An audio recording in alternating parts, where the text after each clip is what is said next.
The Goodman air conditioner was not cooling because the start capacitor was failing and the contactor coil was out of its normal range. When diagnosing a compressor and fan motor that will not kick into full operation but where the system powers on, first isolate the incoming power and discharge the capacitor before testing. Use a reliable capacitance meter to measure the capacitor under load and compare to the nameplate rating. A reading more than 20% low indicates failure and will cause weak motor start torque and overheating. Inspect the contactor coil resistance with an ohm meter and compare to the manufacturer's specification. A coil that reads open or significantly off-spec will not pull the contactor reliably and can allow intermittent or no compressor engagement.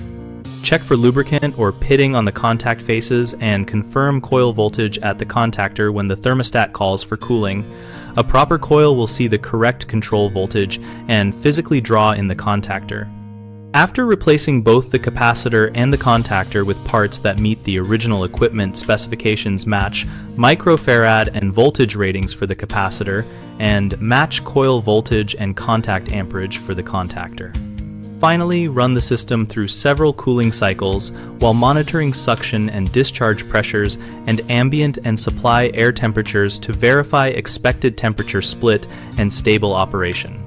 Common mistakes are assuming low refrigerant without checking the electrical start components, which wastes time and can lead to unnecessary refrigerant work. So always test capacitors and contactor operation first.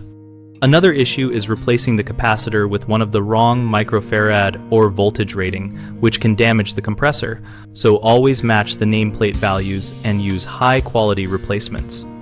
A third problem is failing to fully discharge and isolate the capacitor before handling, which is a safety hazard.